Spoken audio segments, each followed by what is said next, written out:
नमस्कार दोस्तों, स्वागत है आप सब लोगों का आज के इस वीडियो लेक्चर में। प्यारे साथियों, आज के इस वीडियो में अपने चिकित्सा में विज्ञान, प्रौद्योगिकी और दैनिक जीवन में रसायन से संबंधित 15 से 17 महत्वपूर्ण प्रश्नों को डिस्कस करेंगे। ठीक है साथियों, और इसी के साथ आपकी जो साइंस है उसके टॉपिक वाइज प्रश्न जो एनसीईआरटी पर आधारित थे वो कंप्लीट हो जाएंगे। ये सारे टेस्ट आपको बिल्कुल फ्री में उपलब्ध करवाए गए थे हमारे नए एप्लीकेशन पर। अगर आपने अभी तक इन सारे टेस्ट को नहीं दिया है तो ये सारे के सारे टेस्ट जो हैं वो आपके लिए अभी भी अवेलेबल हैं हमारे नए एप्लीकेशन में, जिसका लिंक डिस्क्रिप्शन बॉक्स में है। एप्लीकेशन को ओपन करने के बाद आपको लेफ़्ट कॉर्नर में इस प्रकार से 3 लाइन मिलेंगी, वहाँ आपको क्लिक करना है और फ्री टेस्ट सेक्शन में जाके आप सारे के सारे टेस्ट हमारे फिजिक्स और केमिस्ट्री के आप देख सकते हो। और बायोलॉजी के वीडियो जो है वो वीडियो फॉर्मेट में ही करवाए हुए हैं सिर्फ, तो वो यूट्यूब पर आप देख सकते हो। ठीक है, जिसकी प्लेलिस्ट का ना आप हमारे ऑफिशियल यूट्यूब चैनल पर जाकर और प्लेलिस्ट सेक्शन में जाएंगे तो वहाँ आपको रीट 2000 विज्ञान 2022 नाम से मिलेगा, तो उसमें आप देख सकते हैं। ठीक है, तो आज वैसे प्री रीट 5 का एग्ज़ाम भी साथियों स्टार्ट हो चुका है अपना। ठीक है, आज ही होगा वो पेपर। प्री रीट 5 का एग्ज़ाम 15 जुलाई को था, निश्चित आज ये एग्ज़ाम है और आप सभी को ये पेपर देना चाहिए साथियों। और देखिए 150, 200 रुपये में आपको टेस्ट सीरीज़ 5 टेस्ट जो वो दिए जा रहे हैं। मैंने मात्र आपको 60 रुपये में ये टेस्ट सीरीज़ दिए, सबसे कम प्राइस में, सबसे कम प्राइस में। ठीक है साथियों, और सबसे बेहतरीन सीरीज़ है, निश्चित तौर पे आप देख सकते हैं, तुलनात्मक अध्ययन भी कर सकते हैं। चलिए स्टार्ट करते हैं आज की अपनी इस टेस्ट के सॉल्यूशन को। और ये टेस्ट सीरीज़ अगर आप ज्वाइन करना चाहते हो, लिंक आपको डिस्क्रिप्शन बॉक्स में मिल जाएगा एप्लीकेशन का, वहीं पर ये टेस्ट सीरीज़ चल रही है। चलिए साथियों स्टार्ट कर लेते हैं और बात करते हैं पहले प्रश्न की। एक्स रेज की खोज किसने की? विलियम रांटजन ने, हाउंसफील्ड ने, डोनाल्ड ने और थियोडोर मेमन ने। तो देखिए एक्स रेज की जो खोज की गई है वो विलियम रांटजन के द्वारा की गई है। ठीक है, एक्स रेज की खोज विलियम रांटजन के द्वारा की गई है, तो ऑप्शन 1 यहाँ पर आपका उत्तर होगा। प्यारे साथियों, मैं इस टेस्ट के लिए आपको कहना चाहूँगा कि आपको ये टेस्ट डेफिनेटली हमारे एप्लीकेशन में करना ही चाहिए। क्यों करना चाहिए? क्योंकि देखिए एक्स रेज के बारे में सारी जो डिटेल्स हैं सॉल्यूशंस में करवाए हुए हैं, यानी कि जैसे आप टेस्ट दोगे उसके बाद में आपको सॉल्यूशंस मिलेंगे। उन सॉल्यूशंस में डिटेल सॉल्यूशन भी आपको दिए हुए हैं, एक्स रेज के गुणधर्म बताए हुए हैं, इनका उपयोग क्या वो सारे बताए हुए हैं वहाँ पर। ठीक है, तो गुणधर्म में जैसे ये उदासीन विद्युत चुंबकीय तरंगें होती हैं एक्स रेज। ठीक है, इसके अलावा इनमें आयनीकरण की क्षमता होती है, प्रकाश के समान निर्वात में भी ये गमन कर सकती हैं, प्रकाश के समान परावर्तन अपवर्तन वगैरह दर्शाती हैं। ठीक है, इनका उपयोग अपन जानते हैं, अस्थि अगर फ्रैक्चर हो जाती है यानी हड्डी वगैरह फ्रैक्चर हो जाती है तो उसका पता लगाने के लिए करते हैं। शरीर में कोई धातु छुपी हुई तो उसका पता लगाने में इसका उपयोग करते हैं। दांतों की स्थिति का पता लगाने के लिए एक्सरेज का उपयोग करते हैं। तो ये सारे उपयोग वहाँ पर बहुत ही डिटेल में एप्लीकेशन में बताया गया है, तो वहाँ आप ज़रूर से ज़रूर इसको देखें, इस टेस्ट को अटैम्प्ट करें और इसको देखें साथियों। ठीक है, तो उत्तर होगा इसका विलियम रांटजन। अगला आपका प्रश्न है, सीटी स्कैन में चित्र प्राप्त किए जाते हैं केवल 2D में, 3D में, 2D 3D दोनों में? तो दोनों ही करेंगे सीटी स्कैन में। सीटी स्कैन का है फुल फॉर्म जो है वो क्या साथियों? कंप्यूटेड टेमोग्राफिक स्कैनिंग, है ना। कंप्यूटेड टेमोग्राफिक स्कैनिंग जो है वो सीटी स्कैन का फुल फॉर्म है। ठीक है साथियों, और एक्सरे और प्लस कंप्यूटर दोनों को जब मिला देते हैं तो वो सीटी स्कैन मशीन अपनी बन जाती है। सीटी स्कैन के द्वारा 2D और 3D दोनों चित्र प्राप्त किए जा सकते हैं। इसके जो खोज करता है वो कौन है? सीटी स्कैन के खोज करता है गोड्सफ्रे हाउंसफील्ड। ठीक है, ये इसके खोज करते हैं साथियों। 1968 में इन्होंने खोज की थी सीटी स्कैन की। शरीर के आंतरिक अंगों की जांच के लिए इसका उपयोग हम लोग करते हैं, है ना। शरीर में बिना किसी भी एक प्रकार से ट्यूमर की जो जांच है उसकी एक प्रकार से हम जानकारी से प्राप्त कर सकते हैं। कोरोना, टीबी से प्रभावित फेफड़ों की जांच में भी सीटी स्कैन सहायक है। शरीर के किसी भी हिस्से का चित्र हम इसके द्वारा प्राप्त कर सकते हैं। तो सीटी स्कैन का काफ़ी महत्वपूर्ण उपयोग है चिकित्सा के क्षेत्र में, जिसकी खोज गोड्सफ्रे हाउंसफील्ड के द्वारा की गई थी। 2D 3D दोनों में चित्र अपन इस पर प्राप्त कर सकते हैं। अल्ट्रासोनोग्राफी तकनीक की खोज किसने की? तो देखिए अल्ट्रासोनोग्राफी जो है उसकी खोज डोनाल्ड के द्वारा की गई थी। इस तकनीक में पराश्रव्य ध्वनि तरंगों का साथियों उपयोग किया जाता है जिनकी आवृत्ति 20 किलो हर्ट्ज से अधिक होती है, जो मानव जो कर्ण है वो नहीं सुन सकते। ठीक है, चलिए आगे बढ़ते हैं। अल्ट्रासोनोग्राफी के बाद में लेज़र का उपयोग किया जाता है। लेज़र का उपयोग सूचना संप्रेषण में करते हैं, भूमिगत जल की पहचान में करते हैं, संगीत क्षेत्र में करते हैं, उपयुक्त सभी। तो देखिए लेज़र का उपयोग इन सभी कामों के लिए किया जाता है, तो उपयुक्त सभी इस प्रश्न का जो वो उत्तर रहेगा।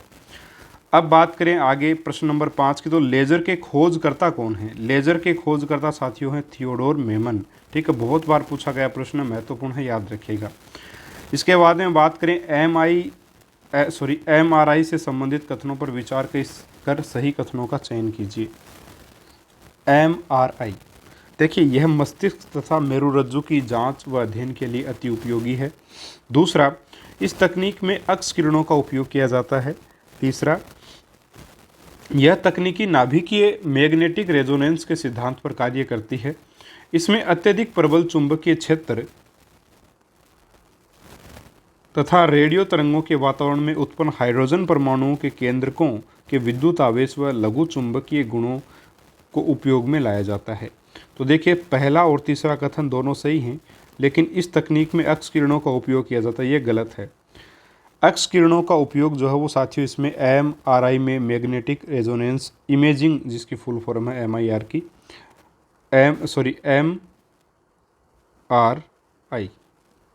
MRI की जो फुल फॉर्म है वो है मैग्नेटिक रेजोनेंस इमेजिंग। ठीक है, इसकी जो खोज है वो फेलिक्स ब्लॉक व एडवर्ड M परसेल के द्वारा की गई थी। ठीक है, लिख देता हूँ, फेलिक्स ब्लॉक व एडवर्ड M परसेल के द्वारा इसकी खोज जो वो की गई थी। ठीक है, अक्स किरणों का उपयोग इसमें नहीं किया जाता है। चलिए, तो यहाँ दो कथन सही हैं आपके, सत्य कथनों का चयन करना था, सही कथनों को पहचानना था। तो पहला और तीसरा दोनों सही, तो ऑप्शन आपका तीसरा इस प्रश्न का उत्तर हो जाएगा। प्रश्न नंबर 7 है, निम्न पदार्थों में से कौन सा पदार्थ खाने की वस्तुओं के परिरक्षण में प्रयोग होता है? Citric acid, potassium chloride, sodium benzoate या हाइड्रोजन क्लोराइड। तो देखिए यहाँ आपका आंसर क्या बनेगा, जो सोडियम बेंजोइट है, सोडियम बेंजोइट C6H5COONA, ये होता है सोडियम बेंजोइट। सोडियम बेंजोइट का प्रयोग खाने की वस्तुओं के परिरक्षण में साथियों किया जाता है। ठीक है, ये खाद्य परिरक्षण यानी कि ये खाद्य परिरक्षक जो है सोडियम बेंजोइट एक खाद्य परिरक्षक है, और ये खाद्य परिरक्षक जो खाद्य पदार्थ है उसको सूक्ष्म जीवों से बचाता है। ठीक है, जिससे वो खराब नहीं होता। चलिए आगे बढ़ते हैं और बात करते हैं प्रश्न नंबर 8 की। प्रश्न नंबर 8 है, निम्नलिखित कथनों पर विचार कीजिए। पहला, फॉस्फोरस खनिज की कमी से हड्डियों की वृद्धि में कमी हो जाती है। अगला है आपका प्रश्न, अगला कथन है, BHT तथा BHA प्रचलित प्रतिऑक्सीकारक हैं। इसके बाद में देखिए BHT की फुल फॉर्म अगर बताना चाहूँ तो वो है ब्यूटाडाइलेटेड हाइड्रोक्सीटोलुइन, और BHA है आपका ब्यूटाडाइलेटेड ब्यूटाडाइलेटेड और हाइड्रोक्सी एनिसोल। ठीक है, तो ब्यूटाडाइलेटेड हाइड्रोक्सी एनिसोल इसका BHA का फुल फॉर्म है, और ब्यूटाइलेटेड हाइड्रोक्सीटोलुइन जो है वो साथियों आपका BHT का फुल फॉर्म है, और ये दोनों प्रतिऑक्सीकारक हैं। तीसरा कथन आपका, सोडियम मेटाबाइसल्फाइड का प्रयोग जेम स्क्वेस के परिरक्षण में होता है। तो देखिए ये जो कथन दिए गए हैं तीनों यहाँ पर, वो तीनों बिल्कुल सही हैं। तो कथन जो तीनों अगर सही हो गए तो फिर आपका ये आपका सही उत्तर साथियों हो जाएगा। सोडियम मेटाबाइसल्फेट का रासायनिक सूत्र अगर मैं आपको बताना चाहूँ तो वो है आपका Na2S2O5। ठीक है, देख लीजिएगा थोड़ा सा, सोडियम मेटाबाइसल्फाइड। ठीक है साथियों, और फास्फोरस आपको पता ही एक खनिज है जो हमारी हड्डियों में पाया जाता है। कैल्शियम तथा फास्फोरस की आवश्यकता हड्डियों को स्वस्थ रखने में होती है। तो कैल्शियम और फास्फोरस की अगर कमी होगी तो हड्डियों की वृद्धि रुक जाएगी। तो सारे ही कथन ठीक है, इसलिए ऑप्शन आपका ये सभी यहाँ पर सही रहेगा। अगला प्रश्न देखते हैं, प्रश्न नंबर 9। निम्नलिखित कथनों पर विचार कीजिए। पहला है, खाद्य परिरक्षकों का प्रमुख कार्य भोजन को ऑक्सीकरण के कारण खराब होने से रोकना है। बिल्कुल सही बात है, वही ऑक्सीकरण यानी कि ऑक्सीजन से क्रिया हो जाएगी तो ऑक्सीकरण होगा वहाँ पर, उस वजह से भोजन खराब हो जाता है।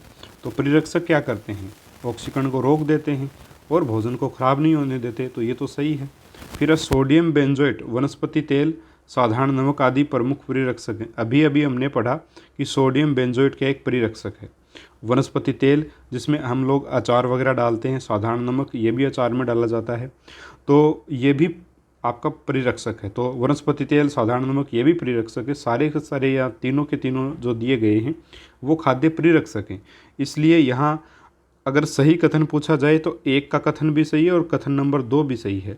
तो 1 और 2 दोनों सही, यानी कि इस प्रश्न का जो ऑप्शन होगा वो आपका कौन सा हो जाएगा, सही उत्तर हो जाएगा यहाँ पर आपका ऑप्शन नंबर 3, 1 और 2 दोनों। अगला प्रश्न, कपड़े धोने के चूर्ण में अपमार्जक में सोडियम सल्फेट तथा सोडियम सिलिकेट इसलिए मिश्रित किए जाते हैं कि एक, चूर्ण शुष्क रहे, दूसरा चूर्ण की क्षारीयता बनी रहे। तो यहाँ पे जो सही कथन होगा, देखिए दोनों ठीक हैं। ठीक है, कपड़े धोने के चूर्ण में अपमार्जक में सोडियम सल्फेट और सोडियम सिलिकेट इसलिए मिश्रित करते हैं ताकि वो शुष्क बना रहे।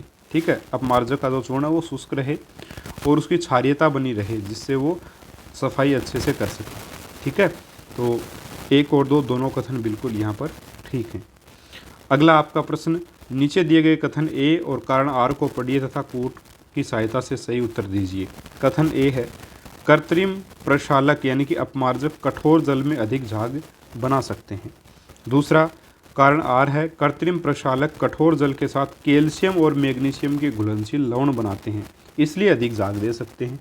तो कथन ए है ना, कथन ए वो ठीक है बिल्कुल, और आर जो है ना कथन ए का बिल्कुल सही कारण दिया गया है। यानी कि यहाँ तो बोला गया है कि जो अपमार्जक होते हैं ना वो कठोर जल में अधिक झाग बना सकते हैं, ये बोला गया है, तो ये बात बिल्कुल सही है।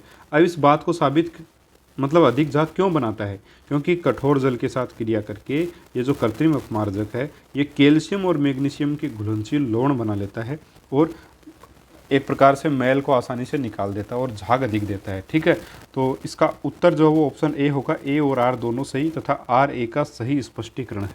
ठीक है, चलिए आगे बढ़ते हैं और बात करते हैं प्रश्न नंबर 12 की। कृत्रिम वर्षा हेतु प्रयुक्त रसायन का नाम क्या है?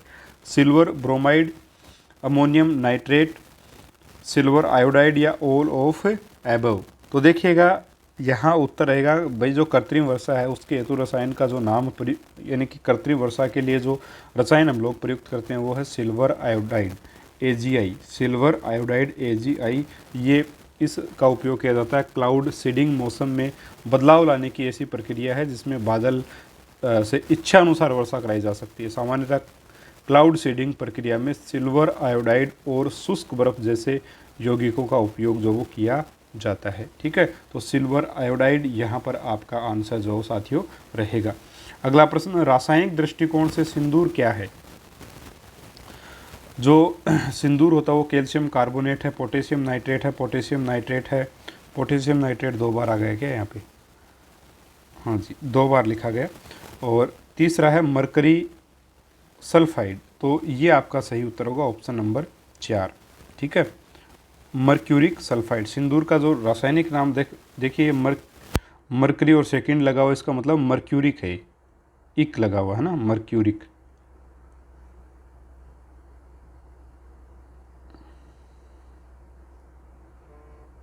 मर्क्यूरिक सल्फाइड, सिंदूर का रासायनिक नाम क्या है? मर्क्यूरिक सल्फाइड है और इसका रासायनिक सूत्र है HgS। ठीक है, चलिए प्रश्न नंबर 14 की बात करते हैं। और प्रश्न 14 में 2 आपको सूची दी गई है। पहली सूची में आपको प्रयोग दिए गए हैं, दूसरी में रासायनिक यौगिक दिए गए हैं। तो जैसे पोटेशियम ब्रोमाइड का उपयोग किसमें हम लोग करते हैं? तो पोटेशियम ब्रोमाइड का उपयोग फोटोग्राफी में किया जाता है। पोटेशियम नाइट्रेट हम सब लोग जानते हैं बारूद बनाने में इसका उपयोग होता है। पोटेशियम सल्फेट क्या साथियों? एक उर्वरक है। मोनोपोटेशियम टार्ट्रेट का उपयोग बेकरी उद्योग में किया जाता है। तो ए में तो आ जाएगा 2, बी में 4, सी में 1 और डी में 3 आ जाएगा। इस प्रकार से इस प्रश्न का उत्तर बनेगा ऑप्शन नंबर 1। ठीक है, चलिए ये इनके रासायनिक नाम हैं, सूत्र हैं, ये भी आप लोग देख लीजिएगा।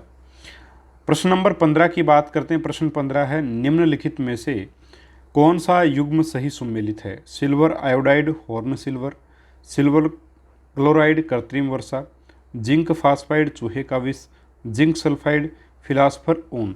तो देखिए जिंक फॉस्फाइड जो वो चूहे का विष है, ये बिल्कुल सही कथन है, बाकी सारे के सारे गलत हैं। क्यों गलत हैं? क्योंकि देखिए सिल्वर आयोडाइड जो है AgCl सिल्वर, एक मिनट माफ़ी चाहूँगा, AgCl तो सिल्वर क्लोराइड होता है आपका, ठीक है। और सिल्वर क्लोराइड का उपयोग हार्न सिल्वर के रूप में किया जाता है, ठीक है। यानी कि सिल्वर क्लोराइड को ही हार्न सिल्वर हम लोग कहते हैं।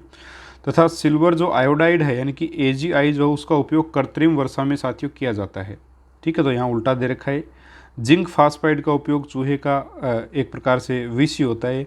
इसके अलावा जिंक अगर ऑक्साइड की बात, जिंक सल्फाइड है ना, जिंक सल्फाइड यहाँ लिखा रहा हुआ मेरा थोड़ा सा गलत है, जिंक सल्फाइड जिंक फास्फाइड हो गए ये तो, ठीक है।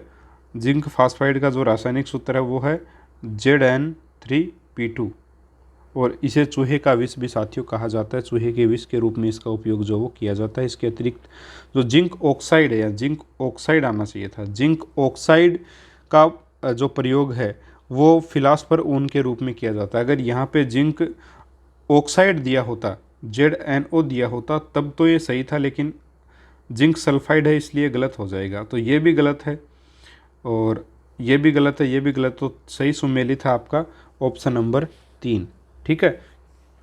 क्योंकि सिल्वर आयोडाइड का उपयोग कृत्रिम वर्षा में होता है, जबकि बोल रखा है कि ये हार्न सिल्वर है, और सिल्वर क्लोराइड जो है वो हार्न सिल्वर होता है, उसको हार्न सिल्वर हम लोग कहते हैं, लेकिन उसके साथ आगे दे रखा है कृत्रिम वर्षा। तो ये दोनों के दोनों उल्टे दे रखे हैं, तो गलत हो गई।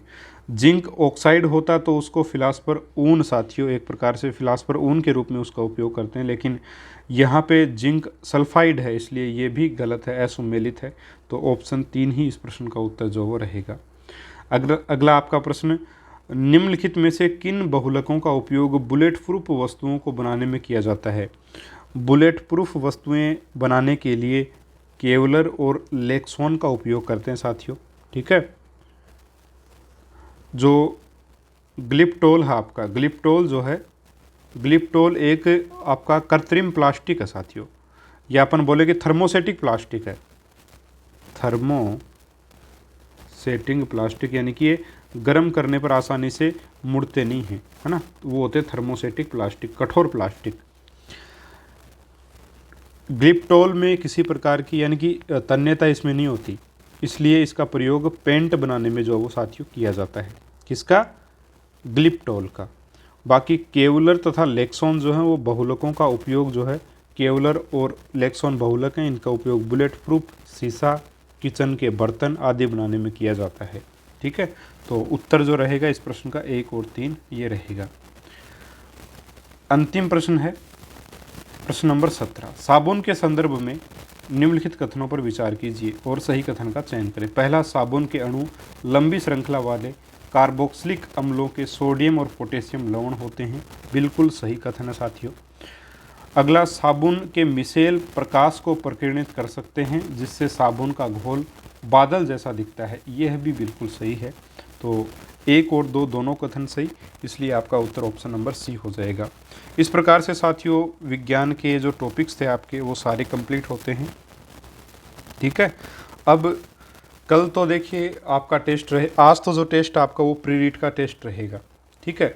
और कल आपको एक मैथ्स का फ्री टेस्ट मिलेगा हमारे नए एप्लीकेशन पर, ठीक है। तो उसको आप ज़रूर से ज़रूर अटेम्प्ट करिएगा और उसके बाद में उस टेस्ट के सॉल्यूशन मैं आपको ऑनलाइन भी कराऊंगा। तो नए एप्लीकेशन का लिंक आपको डिस्क्रिप्शन बॉक्स में मिल जाएगा, वहां से उसको आप डाउनलोड कर सकते हैं। चलिए साथियों, मिलेंगे अगले वीडियो में एक और शानदार टॉपिक के साथ। तब तक के लिए नमस्कार, जय हिंद, जय भारत।